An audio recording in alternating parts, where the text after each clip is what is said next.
Look at the camera angle.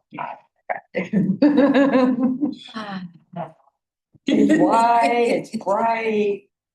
It's so fidgeting with our feet, you can see. Yeah. Yeah, the camera's low. Oh, that's right.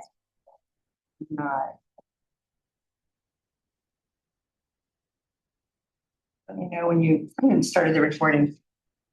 I did.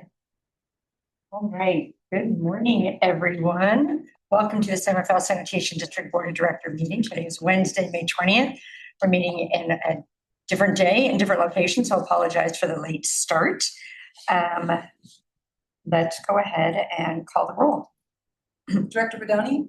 Here. Chair Kate? Here. We have a quorum.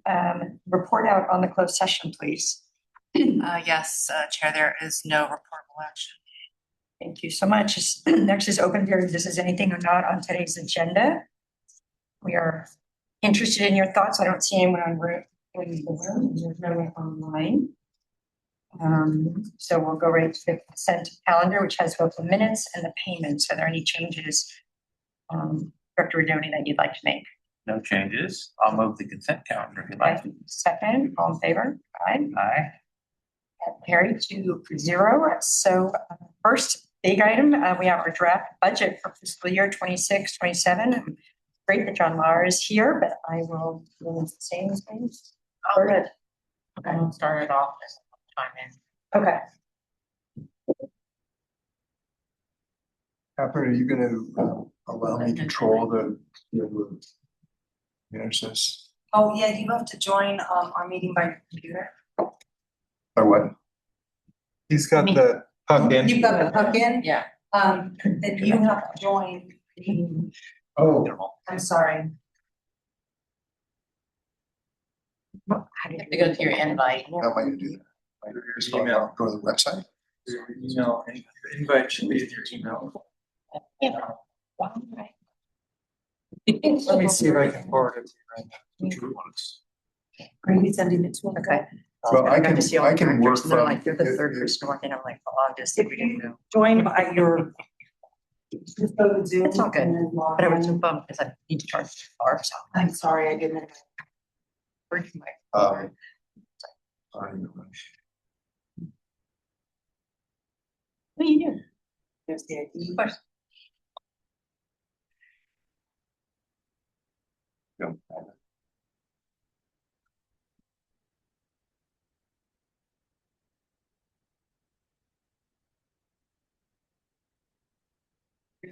It doesn't automatically connect it.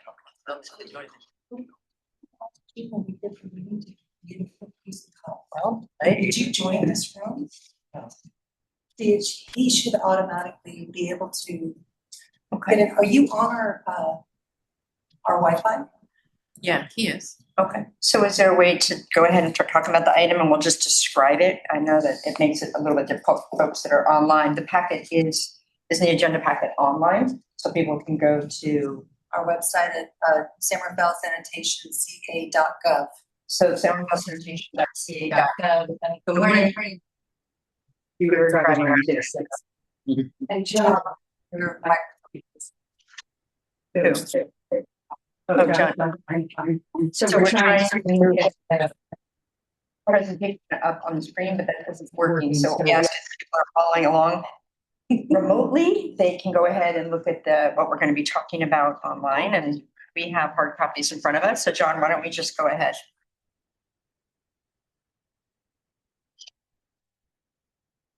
Why don't you just go ahead and start. Progress. Okay. He has to turn off the speaker. Okay.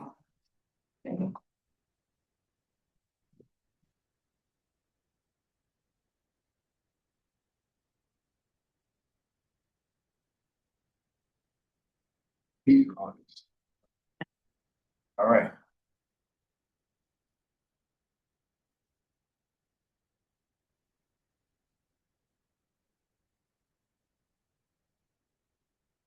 John, why don't you just go ahead? We all have hard copies. Oh, you're getting it to work. Very good. Okay. Okay. Okay, fine. All right. You can read that. Okay, so this is a one-year budget, and just to give you an idea of the format, this is our traditional format where we're showing our beginning resources, the revenues and other resources coming in for a total available, and then we show how it's disposed of. And then we break down the remaining fund balance in the reserves. You'll see a projection for the first column is a projection of what we're seeing this fiscal year ending June 30, 26 to look like. Then the budget is in the second column, and then just for sense of perspective, the projected amount for the following year. I want to, before we get started, I just wanted to note that there are some material items that we don't have a lot of precision on. So we're using placeholders, and they have to do primarily with the transition to CMSA. So as we go through this, I'll point out those items. But they're so the numbers here, most of the quantity of numbers that are shown, there's a lot of precision, but some of the big numbers are a bit imprecise. So we'll go through that. So I will. I'm going to go through this first page in some detail. There are other schedules or supporting schedules, which, although there's a lot more lines in it, we won't spend a lot of time on those. So you can be patient with me. Starting at the top, we're projecting that and let me mention one other thing. In the audited financial statements, we show our total net assets, which includes operating funds and also investment in capital assets, net of depreciation. And we also include a debt item that we don't show in the fund balance, and that is the obligation reported to the city. So this budget is on a fund basis. So this does not include the value of the assets that are owned by the district, but it's basically a full resources presentation. So our very first number on the first column is $24 million. So that is our in the general fund, excluding the property reserves. I should say the reserves for construction, future construction.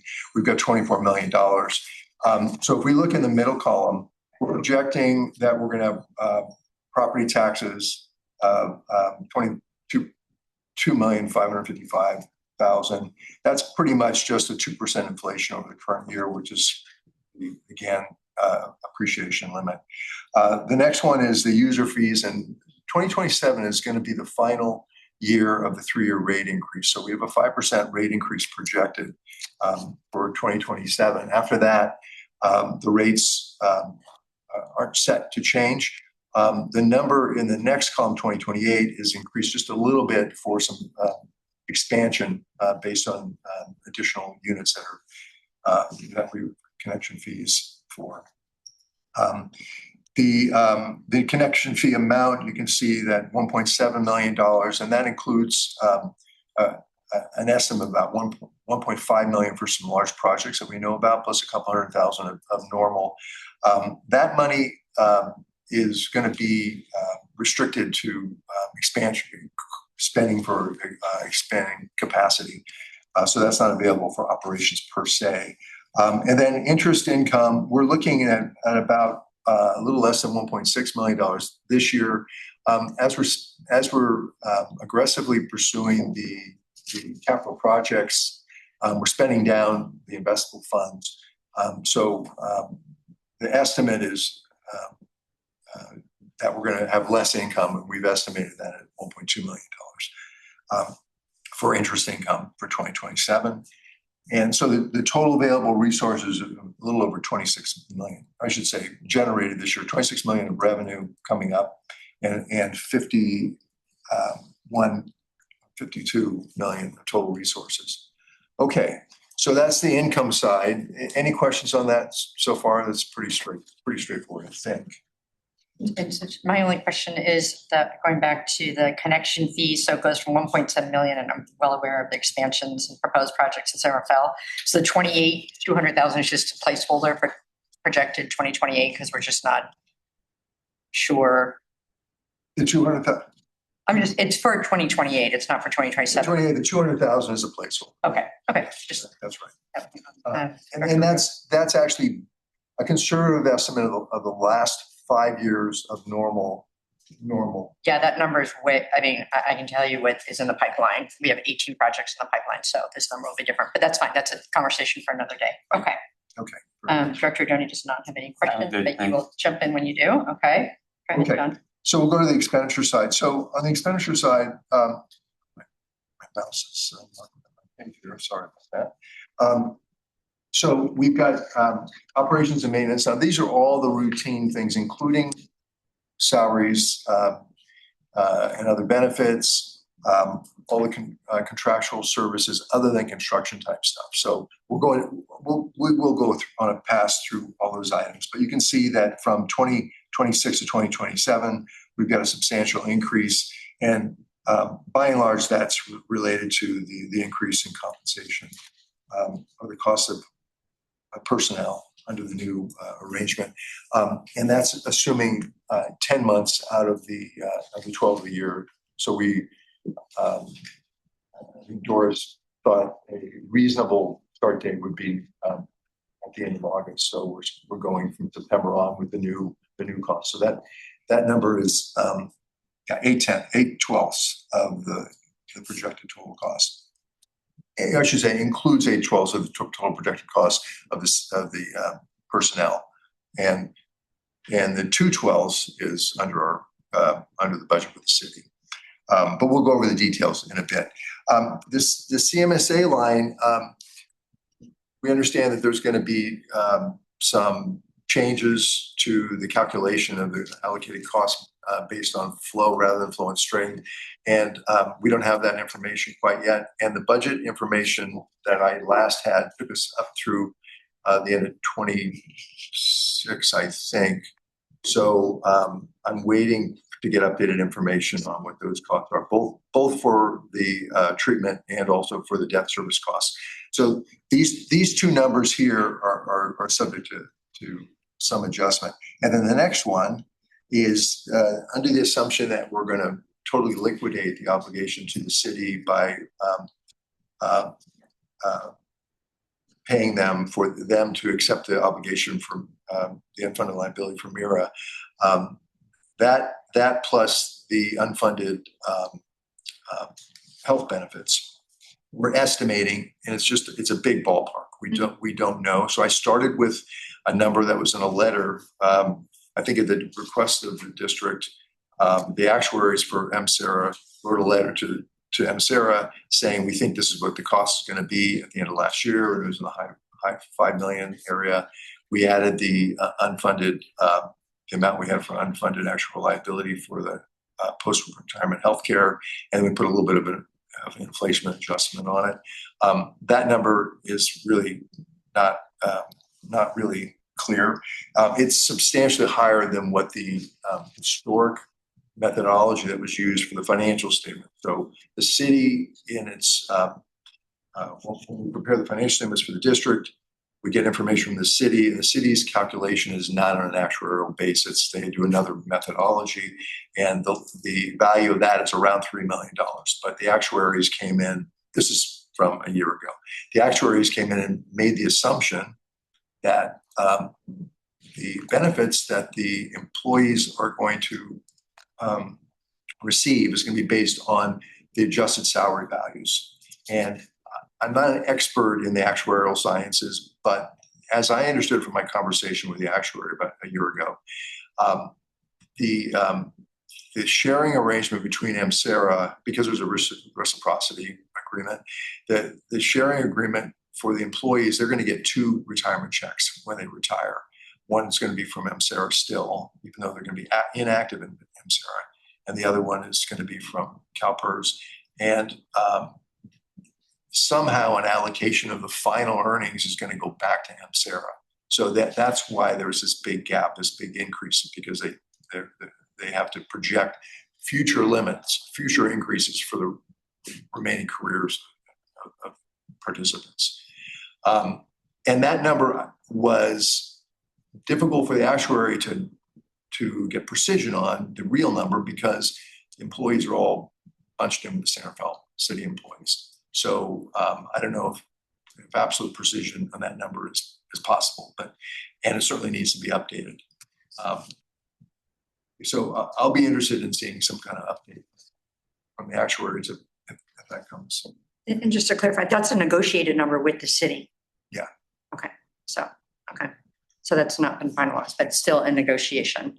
And then you're telling that, so I understand, to clarify that even though the majority of the careers for the employees has been in the MSERA system, you're saying that by moving to the CalPERS and the increased salary, that somehow affects the entire formula, even though the majority of people's careers was in a different.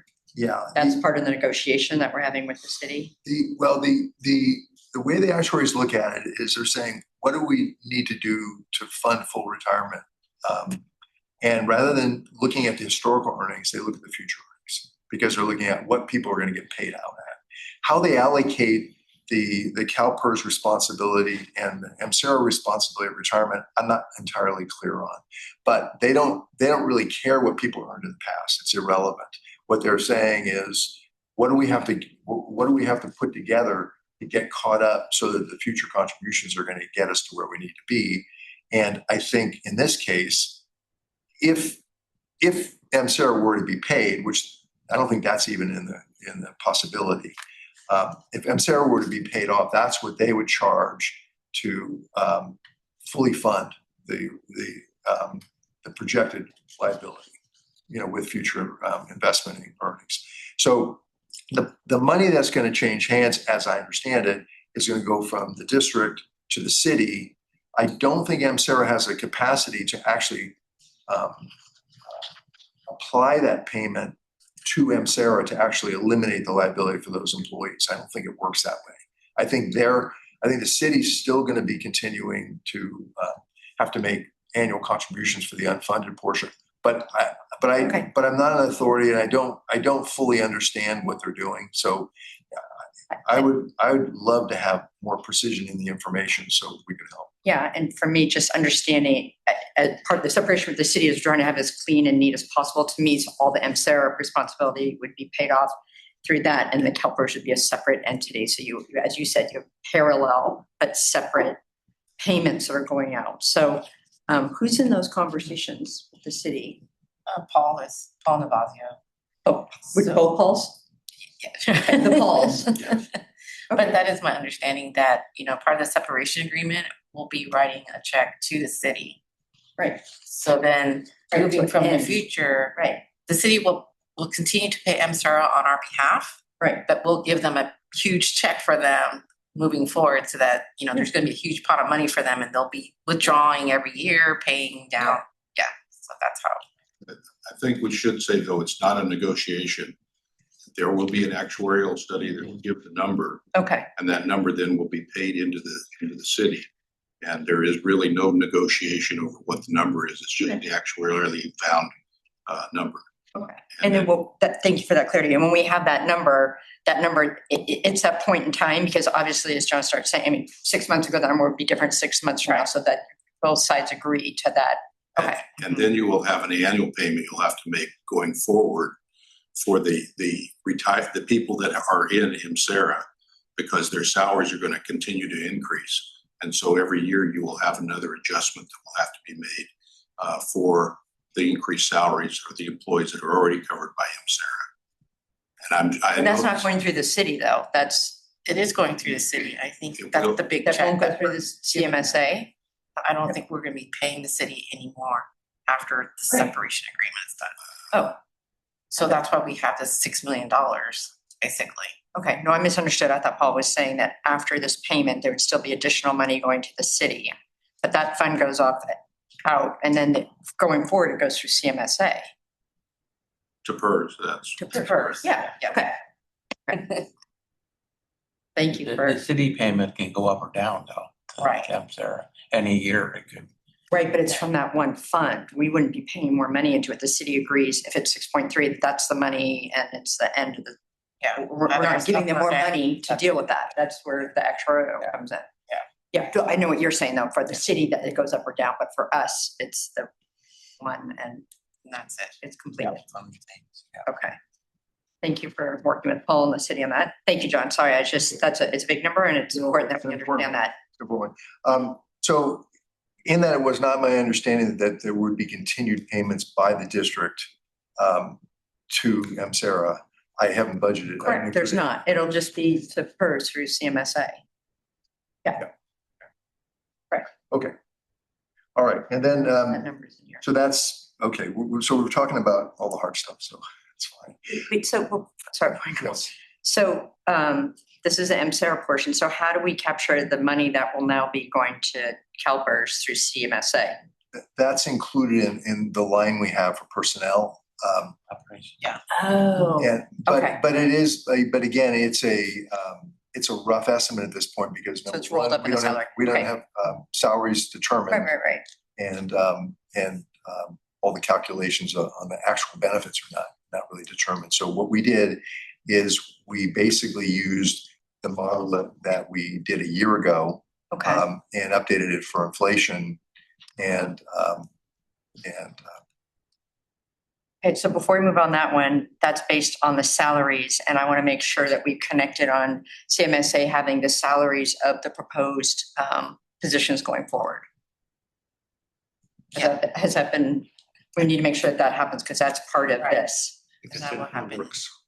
Okay, so that needs to be completed because we need it for our budget and you need it for probably your budget too, or for, We'll need to put it in the budget for you guys, right, and then that'll be a separate line item in our budget reimbursement. okay, so we need to tighten up on that, so we need to, okay, just gotta get those salary structure over there, especially because it's a line item here, okay, and we'll look at that particular line item shortly. okay, Okay.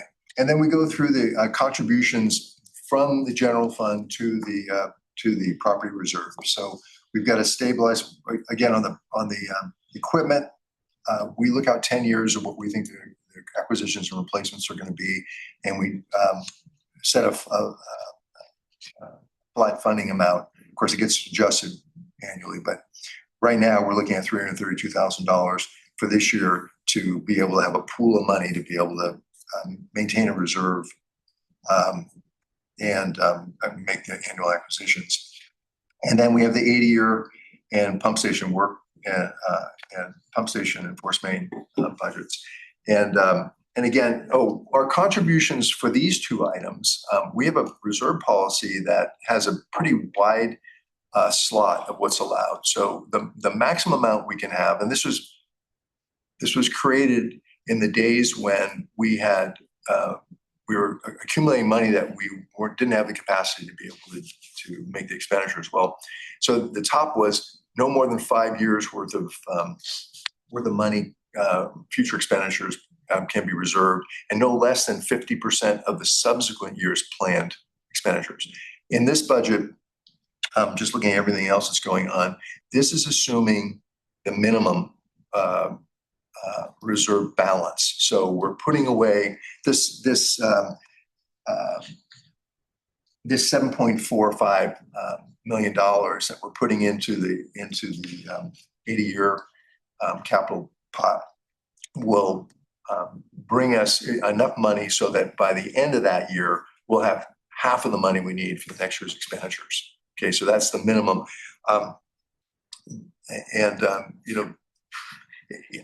we all like to have, more money in there. But right now, with what the outflows are, this is at the minimum. We can't really go under our current policy. We can't go below that. The same idea with the pump station and force mains. Now, if you look to the next year on those two lines, you'll see that there is a significant but not tremendous increase in the 80-year contribution because our expenditures are expected to go up a bit in the next year. But on the pump station force main, it's a big jump.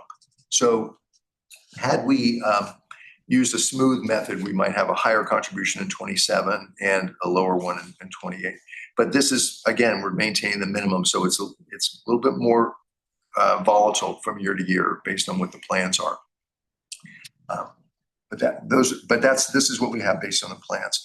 Okay, and then the reserves here in general, the operating reserve is to cover cash flow for operating items for the first 6 months of the year. That includes the first 6 months of the year because we're waiting for property tax receipts that come in November, December. So that means 50% of our annual operating O&M budget and 50% of the CMSA treatment budget and about 88% of CMSA debt service budget, because we pay all the principal in the first part of the year, and then in January we pay a little bit of interest. So we need to have that $9.9 million or so set aside for that. Pardon me. The next line is the pension and retirement and post-retirement benefits, and that'll go away if we pay the city, so that won't be there at the end of the year. So we're freeing that money up for other uses. And then we have the emergency reserve. Now this reserve, when the reserve plan was adopted, we wanted to create some kind of reserve. We had been putting aside $1 million. That didn't seem like a huge amount of money if there was some catastrophic type of issue. Pardon me, I'm having a little dry throat here. Is there water? Catherine, is there water around here? Thank you, water. I'm sorry. So the plan was, to the extent possible, we wanted to get that to 20% of the operating budget. So at this point, this budget here takes it. Thank you very much. Thanks, Catherine. For me.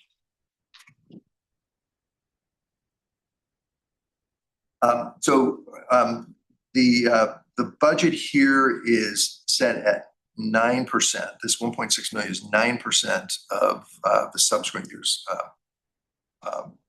operating budget. That your board has discretion over how much you want to do. The idea is at some point we're going to get up to 20%. The estimate for the 28 year that's showing in here would be at 10%. So that's money that is, for emergencies, but it is at the discretion of the board. But if you were going to go, I think if you're going to decrease it, I think you can avoid increasing it at will. I think if you're going to decrease the amount, you probably have to have board action to modify the policy.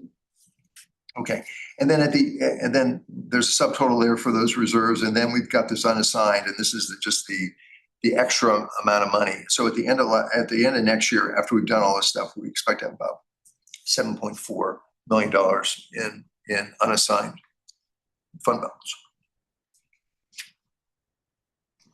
If you look over the next year, because we're going to be increasing our contribution, primarily increasing our contribution to the pump station reserve, and also the general increase in inflated costs, that number goes negative. So we spend it down by $8 million or so dollars. And that also assumes no rate increase. So you may recall when we were doing the planning for the rate increase, I don't have the details here, but I believe that we did a presentation that looked at a 5-year rate increase, and it may have been even a longer rate increase. But there were a lot of unknowns at the time. So I think your board decided to do the 3-year and a little bit less aggressive than might have been done. So that may be one of the ways to address this shortfall. Well, and we don't have the connection fee number, so that number is going to change quite a bit. That's higher up. The connection fees, they'll help because although they're dedicated, the connection fees that are in here now are, they're funding, they're funding the reserve a little bit via more connection fees. Now, we've anticipated next year $1.5 million on things that have not been paid yet, the connection fees that are anticipated. Okay. And, okay, so let's do a little bit of the detail. So question on pension and other post-retirement benefits. and this may be a later board discussion, is it prudent to have some reserve there going forward? Seems like, Pension and post Something- For reserve, CMSA, you mean? well, it would be for them essentially, but would be in our budget, so there would be some Called out. pension reserve. So, Yeah, so what we plan to do is, once, we have the effective date of the agreement, we're providing the service, we'll give you guys a budget. And each year we get a letter from CalPERS, a report saying, here's your agency's unfunded liability based on CalPERS investment return. And what we'll have to do is we're going to have to hire an actuary that can break out the employee that worked just for San Rafael out of any unfunded liability. And whatever that amount is, we'd include in the budget for reimbursement from SRSD. And the plan would be we'd set up a pension trust fund on the side for that SRSD contribution to pay, future unfunded liability, normal costs, whatever. so And just last question, on the first line of operation and maintenance, it looks like the 28, and this may be very preliminary, is the same as the 27 projected, but you said the 27 was only 8 or 10 twelfths. I just wonder if that number might increase on 27. They're sort of similar if you go back a page. Let's go back a page. On the O&M expenditures, right? Yeah, and the expenditure, operation and maintenance, 27 and 28 are similar. But 27, you're saying that's only 8 or 10 twelfths of the year. let me see if I can make this. That makes sense what I'm saying? I'm not sure I was hearing it. Okay, so the 8695 was, I can't remember, 8 twelfths or 10 twelfths of the Well, year. no, sorry, I think I did not describe that Okay, very clearly. thank you. Included in that number is an increase in one of the major numbers, but not the whole number, is the personnel costs. And in that personnel cost, we've got the increase associated with CMSA, but it only affects 10/12 of the year. So we'll look at the details as we get into the first page of the details. Okay. If that's okay. I guess my question is 28 missing two months of cost. Right. So it would be higher. Thanks. Plus 5% salary increases for Yes, employees. maybe just gonna be higher, not by any stretch. So the assumption then is that the effective date of this would be in September. September 1. Okay, Yeah, In this budget, yeah. yes, That's correct. thank you. That's correct. And I'm trying. better get busy.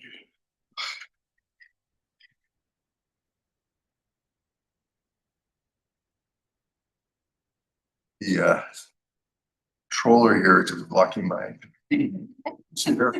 Okay. I'm with computers, okay, I can't even read that anyway, so I gotta look at this in front of me. It's an eye chest, Okay. eye chart test. There we go. Okay. So as we go, okay, so in the O&M detailed budget that I'm showing, the first line is the personnel costs. So we're showing the actual for 2020, 425 in the first column, the budget for 25, 26, the projection for 26, and then the proposed amount for next year. So you can see we're going from a projected amount for 26 of 4.158 million to 5.28 million. So That's why I can't hide it. No, I'll just stare at this. That's fine. Thank you. You made it bigger. Thank you. I was like, So to reiterate, that number is, we've taken the budgeted personnel from the city for 26, 27, and we've used that number for 2 months. And then we've taken what we roughly estimated as the total cost under CMSA. And again, I say roughly for the year, and we've taken 10/12 of that. And those two numbers together are the total. Those numbers include salaries, benefits, taxes, pension contribution, healthcare, all the costs directly associated with the okay. So that's is that Is that clear enough? Okay, Thank you. okay. Okay, and as far as this grouping goes, we've, with Doris's assistance, we've gone through and tried to determine reasonable allowances, most of which are based on the 25, 26 actuals, assuming some inflation.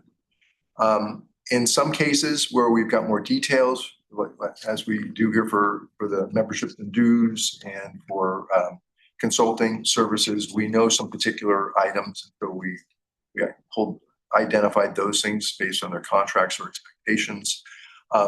In a few cases where we've got lines, and I won't go through all the details unless you really want to, there's a few lines that are have a certain amount of unpredictability. So, for instance, our electrical power costs is really affected by weather. Pumping a lot of water costs more. So we have an allowance that is higher than the historical cost for the projected for the current year, because we want to have enough room in case we have another big year. So it may have been a couple of years since we had a big year. So there's a modest allowance there. Where's that line that you're talking about? Okay, That's not. it's down a bit. It's down a bit, and I'm happy to go through them. No. I just, as you're mentioning, I just want to make sure. And just that's the same thing. I mean, utility costs. We're talking about it in the city as well. I mean, PG&E, their costs are going up, so it would capture that as well, both higher usage and higher rates. John, Yeah, the rates. Interestingly, we locked into rates with that. well, rates are are being pushed down just a little bit in the last year. So City. Okay. that seemed like it, but the rates are down a little bit. Okay. And usage was also down. Now, we didn't go through the bills and identify, how much is down because of usage and how much is down. No, that's fine. Okay. So I see where we are. I'm on page. I got it now. Okay. That's actually down the page a little bit. Yep. And then there's some other kinds of maintenance thing for force mains and for collection system for pipelines and everything that is a bit unpredictable too. So we leave an allowance that's more than an inflation increase over the prior year, just depending on. So there's a little bit of room there. Most of the other lines there's a modest cushion. So this is not exactly a projection of actual costs. It's the budget as the legal document is to provide authority for management to be able to spend. And obviously there's, an effort to serve where necessary, but you also want to have enough money to do what's necessary to keep the system operating. Okay. So Wait, Philip or Jason, if you guys want to, or Paul, if you have any questions or comments, just jump in. I'm always catching my head up, but if you have any clarity questions, okay. So if people don't have specific questions on it, I just want to draw your attention to down at the bottom of get this thing out of my way because I can't see it. Bottom section, very bottom, the relocation costs. Yep. Okay. So, well, there are a few things before that. So we do have a line here for health and safety and costs that will be under CMSA that we don't have right now. That we didn't budget inside the personnel. The leases. So we've got the leases on the modulars and property are in there. And then there's we've got $100,000 budgeted for the low income senior assistance. We've shown that as a expenditure to make sure it's clear that it's not rates that are other customers' rates that are being used. And I believe the number is in the low 80s at this point, but we left a little room for that to populate by the time the cutoff comes. And then I'm anticipating a 20% annual increase. That's kind of for the next year. We'll see how that goes. Great. I'm glad it's being utilized. That's great. Okay, and then the next section, we had budgeted last year for a lot of these relocation costs, but very few were actually incurred for 25, 26. So we're putting those numbers back in again. There's been a little bit of action. We didn't have a budget for vision management in this section last year, so those costs are came in unbudgeted. But the other things we're still expecting those to occur. And again, those will be one-time costs that'll recur. So some of the if you look at the total, the bottom line there for the O&M costs here in the last two columns, you can see that there really wasn't a bunch of change in the total because the increase in personnel costs for the 2 months that we didn't include is offset by the elimination of these one-time relocation costs. So those two numbers are fairly flat. So I wanted to point out, if you can go on the first line there, on that sheet. Vehicle repair. Yeah, the vehicle repair, that's been increased because, we're no longer be using city's garage. Okay. So we'll be using, outside vendor. So we'll see an increase in cost there. Doesn't the city also sometimes contract out? I mean, doesn't the They city? did years ago, so it's you'll see in the separation agreement, the next item. That if we do, they may consider doing a separation, another separate agreement. Yeah. Because that might be something too that might, that might be worth pursuing. Right, It's already used to. we doing would like that. to. Okay. But we'll see what the city says. So that wouldn't be under the separation agreement, it'll be another agreement on the side. Yeah, thank you for clarifying. Okay.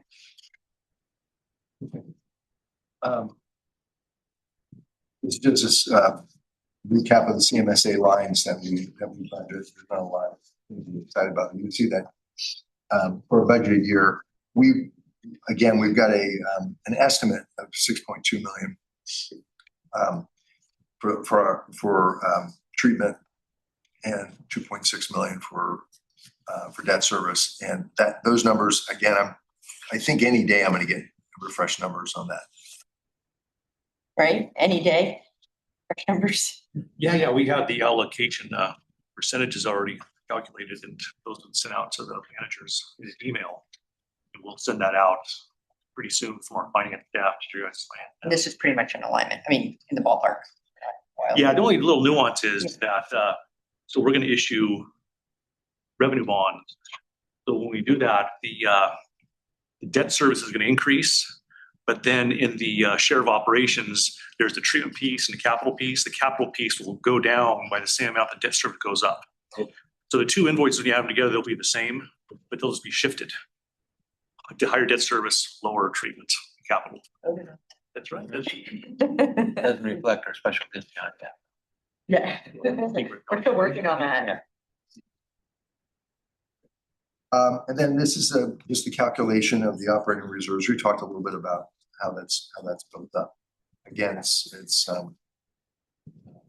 for the most part, we're setting aside money at June 30th to provide for this period of time where we don't have a lot of revenue, and that is until the first installment property taxes come in. And this is the same methodology and percentages we've been using. This detailed schedule here is a list of the equipment and the dates of projected replacements. And so for all the significant pieces of equipment, there's an estimated useful life, and we look at replacing those out. So this is how we developed that here. It's about $1,000. We can so we maintain a balance of a couple $1 million in there, and then we fund it annually, and then outflows are a bit irregular depending on when the property needs to be acquired. And again, that's the same methodology we've been using. We have the Go on. yes. So aren't there requirements for agencies to start moving towards all electric vehicles? Is that? Yeah, So is and that- I've been trying to. So the two Ford Escape hybrids that we're planning to replace the coming year, we're looking and replacing with all electric passenger vehicles. So we are still allowed and able to use gas powered vehicles. It's just when it's having to plan to move to electric. And I know the county's been really Yeah, more. and then the market is not there yet for the heavier vehicles. Right. It's one charge probably lasts a couple hours, you know? So Yeah. it doesn't make any sense. Yeah, no, it's the same and it'll thing. cost a We're in lot, transit's so. having that issue, I think, too. Yeah. Okay, but this does foresee, I mean, if we're looking out to 2035, I mean, definitely is built in the fact that we do have this additional requirement. Right. Okay. And then as part of our move to CMSA, we'll probably add another 1 or 2 EV chargers for these new vehicles that we get. Great. You have chargers out there already, but they're all. No, we don't have any chargers. Oh, you don't? Oh, but you don't have your own, you must have your own vehicles. Yep, well, we have a lot of vehicles, but we don't have any electric vehicles. So I think isn't the the- same thing applied to you that you have? The regulations right now from the Air Resources Board that for vehicles over 8,500 pounds of weight. Oh. So we are gonna have to buy a new big van for electrical instrumentation. That's gonna be more than 8,500, so we're planning to put an electric charger in for that when we buy the new van. But right now, we're not, everything's gas powered because the new regs don't apply to that. So if we're putting in chargers, but you know you're gonna use them going forward, so maybe it's something that CMSA helps offset those costs of the new chargers. Just for a thought, okay. Well, you're offsetting the power costs for us, aren't you? That's all built in the overhead fee. Yeah, the power, yeah. And it's renewable power that we're generating on site. Yeah. Yes, So but it's at a good price. it's a good price. Yeah. Okay. Because they generate their own power. So for us to charge these vehicles at a good price because they're generating power at the plant. All renewable. That's one of the reasons we went with electric as well for the smaller car. Fantastic, great, well done. Okay, There may be some camp grants for your chargers. too. that's a good point, Pam, Transportation Oh, Pam. Authority, Mhm. yeah. thank you. I should have said that. Okay. I mean, grant giving things are smaller, but hey, if those grants are out there. Sorry, John, keep going. And at the bottom is just showing the trend of the annual the expenditures, contributions, and reserve balance for your. Okay, and then we've got the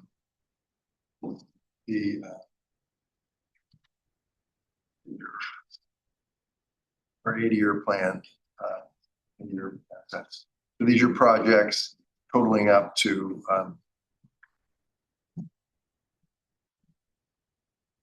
I've got things blocking my view again. And again, the same idea. We've got these grand totals. So you see that line. This is total expenditures. The bottom of the first block there. So we're planning on 10, 7, 10 million dollars, and we're down below. We have to have a reserve roll forward with the contribution expenditures and any balance. And same thing with the pump station for space budget. Same idea. These are the expected projects. So that's the end of the deck. So I'm happy to answer, or I should say I'm happy to take any questions. I'll answer what I can. You were doing. I don't have any additional questions. I'm good, thanks. These.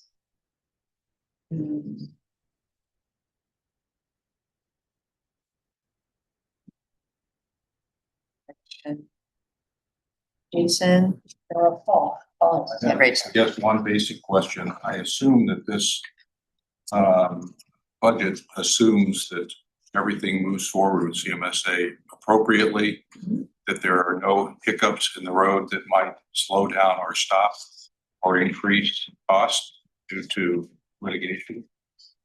So is that correct? Well, the assumption is it's going to go forward and be effective on September 1. But again, I'll bring this caveat, there's a lot of numbers we don't have. You know, as far as the budget goes, there are authorizations to operate the district while find that it's pretty clear that an amended budget will have to come out to finalize. I did want to mention a couple other things. We're looking at least with the projected numbers that we've got in here for the following year. There are a couple ways to ameliorate that. One would be the rate increases I mentioned, which I think is going to be inevitable. If there's a prudent way to postpone some of the capital projects, we could reduce funding that way and buy a little bit more time. But that may not be prudent to do, but that's one way to deal with it. And then the third way, which again might be politically difficult, would be to not pay the payoff to the city all in one chunk. Okay. And then another way would be, financing too.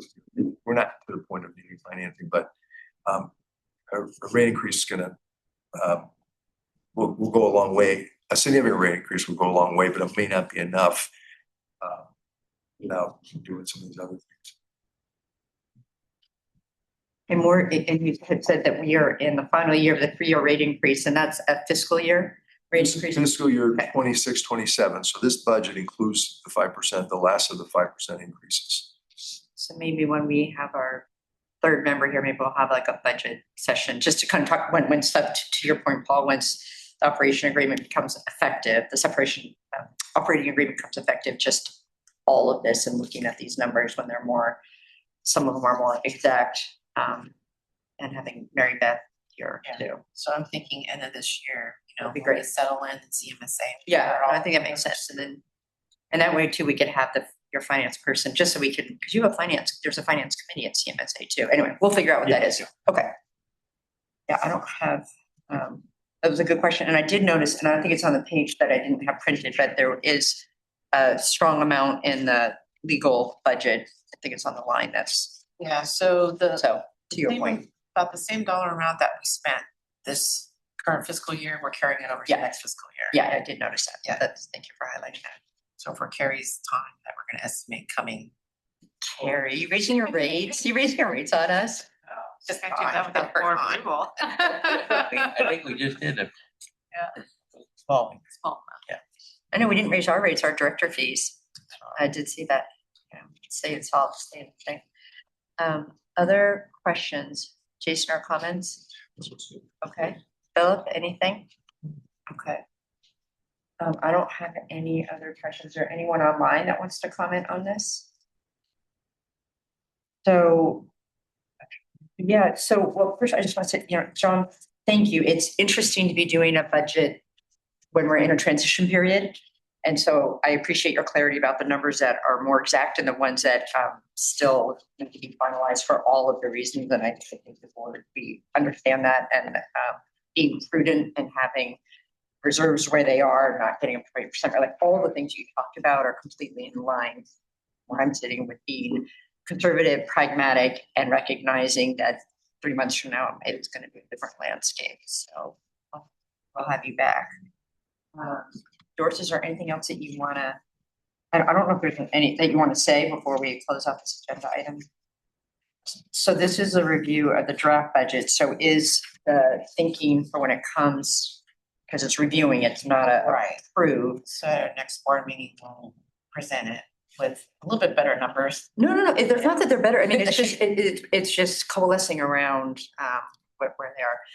And I think our third board member will be back from her remote working experience. She gets back next week. She's not going to be happy to see us, but she's had a good experience. But, and if you could meet with Director Bushy and just walk her through, so when she comes, so at our next meeting, she can participate fully. Thank you, John. I don't see any other questions on this, and it's not an action item. So we will set you free. And again, apologize that we started a little bit late, and appreciate all the work that you've been doing. My pleasure. Thank you very much. Yeah, thank you.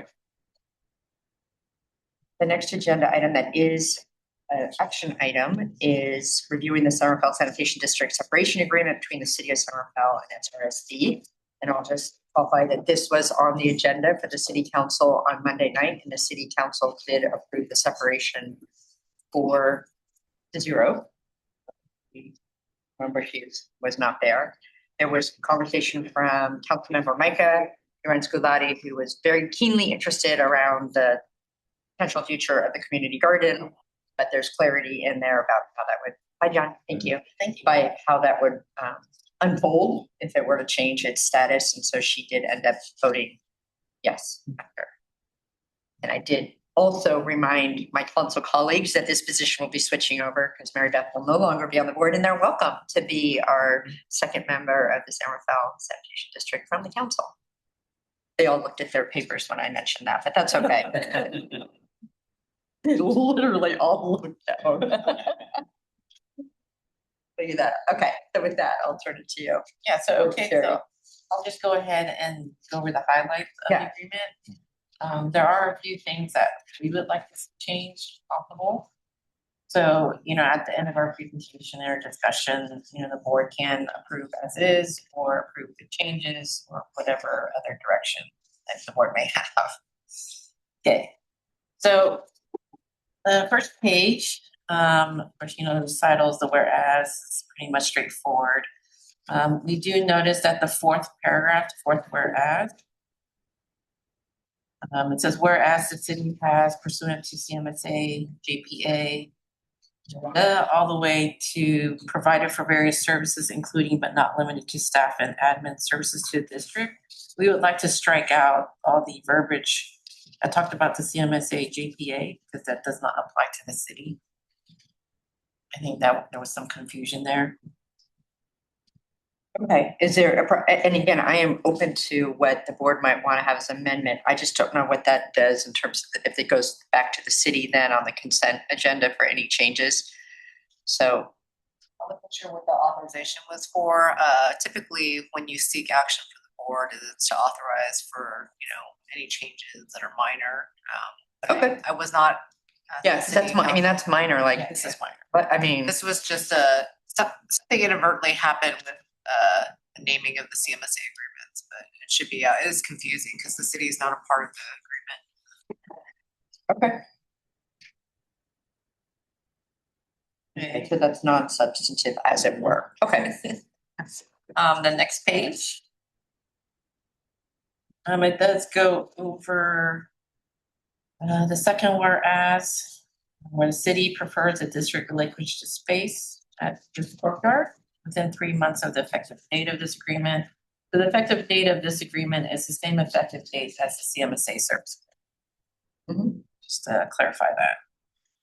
And then below it talks about the removal of district property from this location, from the yard within 3 months of the effective date. And then coming down to number 4, the licenses.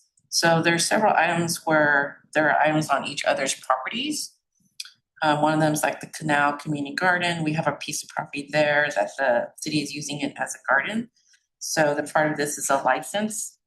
And the city will use it until they deem unnecessary. And then they would like to have a separate license for this. And then they also include the infrastructure towers. We have antenna towers on 2 of the hills, Dollar Ridge and San Pedro Ridge, that's on city property. But those towers, I believe it owns by Mara. And so I've contacted Mara to see if we need to enter another agreement, but that's a separate thing. Antenna, the next item C is the antenna that's on top of this building here. So that's short term. We're going to remove it within 30 days when the server gets removed or within 6 months of the effective date. So these few items, like the infrastructure towers and the antenna, their license language is in this agreement, but the city would like to have a separate license agreement for the garden. But we would like to propose to also keep the same language in this agreement, so we wouldn't have a separate agreement. And just for clarity purposes, yeah, it appears that all the terms regarding the garden are in this agreement. So I'm not sure why we would want to have a separate agreement. It would just, a separate agreement would only include what's already in here. And so just to the council person's point, when, you know, approving this, you shouldn't refer to a separate agreement for this particular item when we have all the licenses for the rest of it in this But in keeping in line with that, I would just say that the terms and conditions for the licenses that are in section E and then go into subsection I, within, we would propose language to be just mutual for the parties.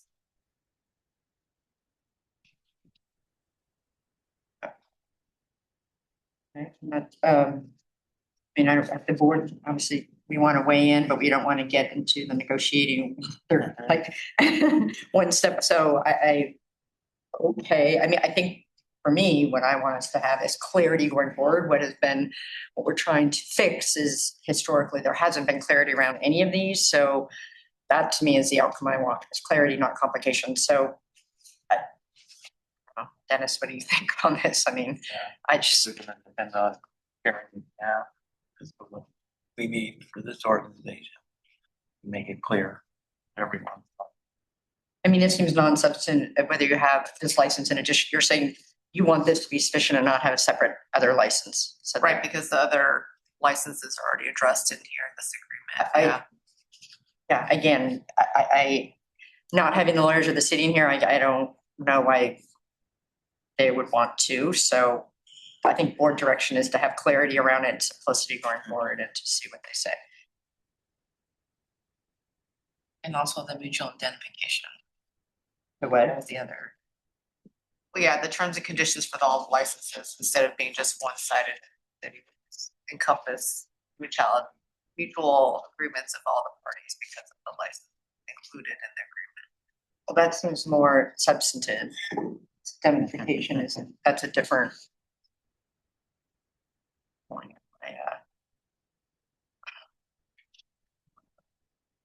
You want it to be both ways.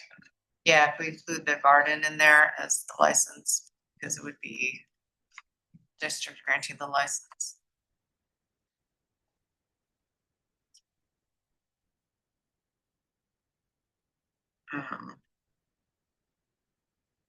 Seen it, I just want to look exactly what we approved already, city approved it. Again, I feel the board's in an unusual position because we don't want to be negotiating. I mean, the city was very clear, and I did meet with the city attorneys that negotiation has been done from their standpoint for over 6 weeks. So for us, it is a strange position. I feel like the board is in that now we're coming in and trying to also negotiate. So not having them in the room,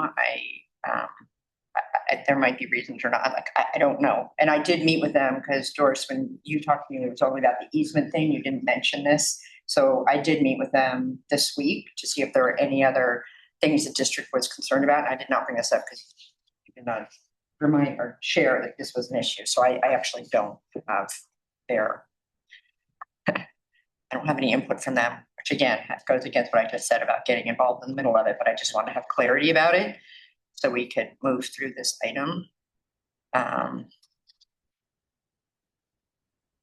don't understand that. I mean, that was indemnification, we know it always can end up being a huge thing. So.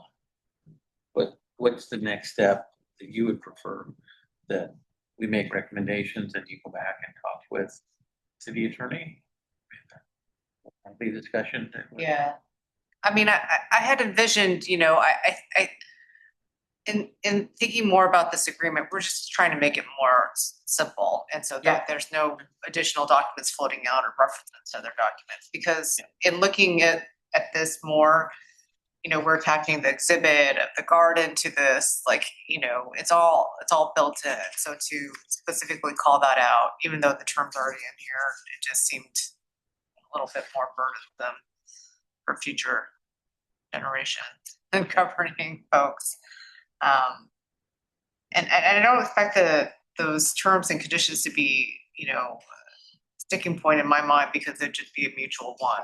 We're all agreeing to like for each other.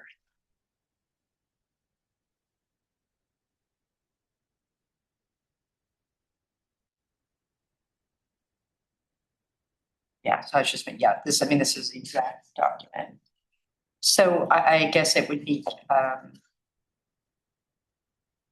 just as Director Rodoni said, that we would be giving input of supporting having it be simplified document. And again, if there's an issue for the mutual, I guess just finding out about the mutual identification. That, again, didn't come up at all, and the council meeting didn't come up when I met with the attorney, so I don't know. Say about that. But let's keep going forward. Let's note that. So we're so far noting just the cleanup language, the licensing, not double licenses, and then this one, the mutual identification, so it's 3 issues, right? Okay, and then number 5 just talked about the ongoing permitting that we have a relationship with the city.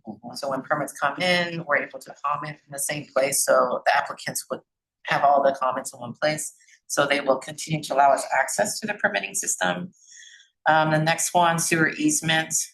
You know, a lot of the sewer easements are still deeded to the city. And so for us to move all the sewer easements to the district is kind of cumbersome because it has to be recorded separately, which means we have to require all these legal descriptions for each one. And so we've been kind of doing it as it comes up. And so here we never really had documentation of what happens. And so here we documented that the city agreed to transfer the property rights when it comes up as needed. Usually the district does do most of the work, the coordination with the property owner, that kind of thing. Then we give it to the city so that they can present it to the city council for their approval. In this agreement, the city's asking for the district to reimburse the city for all third-party costs. And we're asking if we can put the word reasonable or any reasonable third-party cost. And it's similar to what we've done in the CMSA service agreement to insert that word reasonable. And that's what we're asking. Okay, you can ask me that. I mean, I think on this, this was the issue that I wanted to get the city's input on. First of all, there's very few of these. You've told me there's been very, very few of these that have even happened. So this is kind of a in principle type of thing, but it's good to have clarity around it. And if there were any, the city anticipates any cost would be all done in-house by the city unless there was expertise that was needed, probably like a surveyor. So it'd be a couple $1,000s. So that was what was described to me today. But again, we always want to have an agreement that stands the test of time. So you can ask them about the word reasonable. That sounds I don't fine. think it's too substantive. Nope. So, okay. Okay. And then I talked, you know, at 7A, we talked about unfunded pension liability to pay on one payment within 60 days. Once we get the MSERA's actuarial report. And then we go on and talking about the unused vacation sick leave is basically treating it as per MOU as if the employees are resigning. And then the next few paragraphs are basically talking about any funds that, you know, that we've paid to the district, and so they'll reimburse us back for any unused amount. And then in F, we talked about the city vehicle maintenance facility, which means we're gonna stop using the city vehicle, the garage, unless we do a separate agreement. Then it talks about records and drawings. That's pretty straightforward. Same with CDGIS system. Right now, we're integrated with the city, and so we're going to continue to share that platform. And pretty much they're all straightforward. And then the agreement will be signed by our vice chair. And that's pretty much it. Oh yeah, I guess I can't sign by that either. Who is our vice chair? Are you the vice chair? Mary Beth is, Okay. but he can sign as acting vice chair if the board decides to.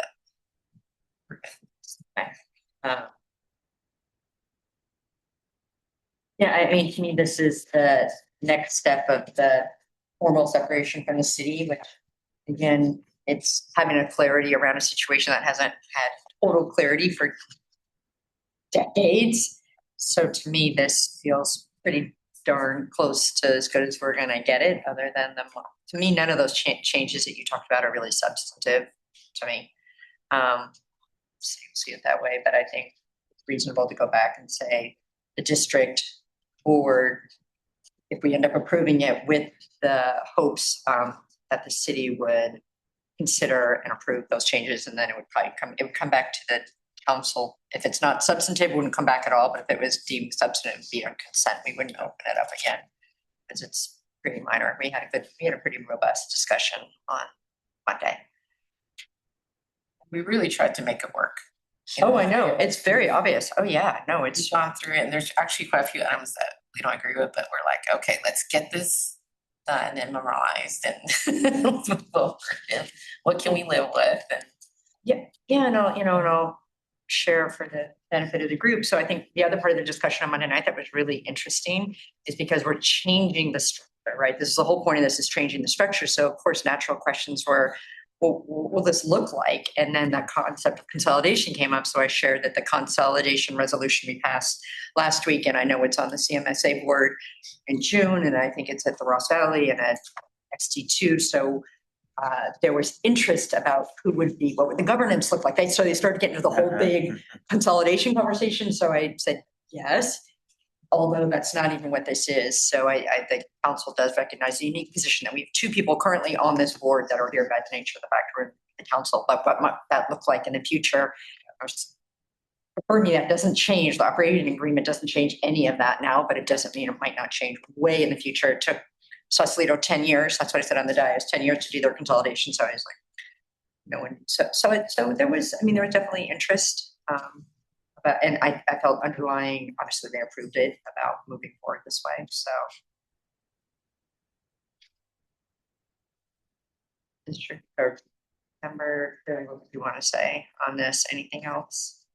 I think, no, I'm happy with the suggested changes, and I think the direction should be that our legal staff should go back and work with the city attorney and figure out if there's anything significant.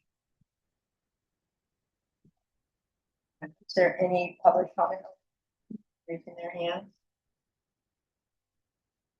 See that Dean is there. Dean, we didn't even talk to you about the budget, but you get to hopefully weigh in on that in June. So he's traveling. Okay. So Motion yeah, so the motion that you just, made, okay. did you get that, Catherine, or not? Yes, he moves. Okay, thank you. With the direction in addition, so it's adopting the resolution, authorizing the signature, including having Terry go back and Paul endorse on the items that you mentioned. Okay. Second that, all in favor? Aye. Carried 2-0, another huge day. I was very excited on Monday night when this happened. No one else shared my equal enthusiasm, but I was pretty enthusiastic. 1969, that first one. Some of us were, we were all little. We were all young. Let's just say that. It's a we. On that one. We were all, Carrie, I don't think was born, but right. The rest of us were born. Okay, informational items. Do we have anything there? Margie. Oh, yeah. Patty Francisco from MRG came out yesterday and did a one-on-one meeting with an employee to get their feedback. As you know, as you recall, we did a org study, MRG did for us 5 years ago, where they actually interviewed each of the staff member. They did it again yesterday just to get their feedback of what's been working, what they like, how it is in the organization. Is there anything that we need to improve? That's a good point because we're also moving to CMSA right now. So it'd be good to see what are their thoughts, and if they have any concern of moving to CMSA, what are they, what do you like? What would you like to see going over there? That kind of thing. So I just had a little debrief with Ms. Francisco afterwards, and she said mostly it's all positive. She's planning to come to our June 12th board meeting and present the results. It's fantastic. She'll come in person. I mean, Patty's a pretty awesome woman. I don't think you met her. Great, yeah. No, she's really approachable. Yeah. Catherine, you had a good, yeah. Oh, absolutely. So she was able, no, and I just think having the opportunity, it's both, where are we now, but where are we going? And just, it made most sense to have an outside person come in and have those touch points versus someone who's on staff. Thank you so much. Yeah. Thanks for organizing it with her and stuff. It's been really nice meeting with her. Yeah, Yeah, she's great. yeah, no, and because she was there at the very beginning 5 years ago, she understands the evolution that we are undergoing. I look forward to seeing her in June. New people too. But I know a lot of new people. Yeah. Oh, because you guys, neither of you had met her. I met her. Oh, you had met her before. She was part of the hiring when I first started. Oh, really? Which was, okay. Fantastic. That's a great update. Okay. And then Jason just mentioned to me earlier that he worked on the unfunded pension liability agreement. Drafted it up because it wasn't in the CMSA service agreement. So we had a separate agreement. And so Jason's been working on that. And the benefits attorney is reviewing it now. So we'll see that in the near future, hopefully next month. Yeah, hopefully by your June 12th meeting. And we're also working on the record retention policy. And that'll probably bring forth to the next meeting as well. So that would help with the move, less paper. Yeah. We're also working with vision management, with mobile modular, trying to figure out the layout. We're gonna go to the CMSA site next week with mobile modular. We're also going to talk with IT staff, CMSA's IT, and the city's IT staff, Santron, just to kickstart that process. Let's see. And then rate assistance program.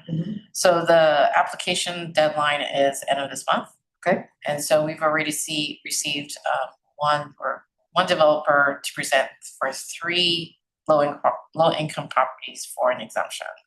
And so I'll be bringing that to our board next month too, to ask for a waiver. Okay. And so far 62, 64. 64 as of yesterday. Yeah, 64 Great. single family resident has applied and passed and met requirements. Let's see. And then I'm not sure, last time we talked about the consolidation committee and appointing somebody. Oh, yeah. So I don't know if you guys are ready to put that next month. Yeah, didn't we, I got the long straw on that one, not the short straw. I think that's what we decided, right? So we can, Yeah, so I we think make we're that a- waiting for Director Bushy to return. So I don't know if. Yeah, but we should probably we can make that a formal action. I think it makes most sense because Director Bush will be rotating off this board. So it would make sense to have her be the one, or to have the new person come in wouldn't make any sense. So yeah. So would that be okay to present it next month? Yes. Okay. Mhm. So we'll talk about that. Yeah. That's all I have on my list right now. Oh, it's great. Much, it's such a milestone moment. Okay. Any questions or comments on the email? I probably don't even need to ask this, but I've noticed several times at the county when we move things around from department to department, a lot of things get lost, including permits, approvals, plans and things. So just to mention, we should pay particular attention to those sorts of things, real important documents that affect our customers in the future. Whether they've done something with a permit or not, the plans look like, but I'm sure you're thinking about it, but we've often lost those documents in the transition, or someone throw them out because they no longer need them for their department. And so just to be cautious of that, that some of those things are really important for our customers in the future when they want to change something on their property. So. Okay, thank you. Good. Okay, so then direct reports, requests for future agenda items. We have the record retention policy, to your point, validation committee makeup, and then we'll have the budget, final budget, right? And then we, not till the end of the year, just putting a note about the whole rate increase. But that's a way future, but just kind of putting it out there for when we have. And that will actually be after, so we will have a new board member. To the election. Probably in January. January, you're right, it'd be January, but that means we will have a month. How does that work? So it means our December meeting, there'll only be the two of us. Anyway, we can figure that out, because we don't do our appointments at the city until Jan 1. And Mary Beth won't be there, but we'll figure that out. Okay. Oh. She won't be on the council anymore. Because the new council member gets sworn in December. Oh, December. Yeah. So we do, but we'll figure that out. Okay. Lots of changes and transitions. Not seeing anything else. This will go into closed session briefly. Thank you all who are zooming in or teamsing in, whatever it is. Thank you, Jason. Good seeing you. Thank you Thanks. again for letting me come to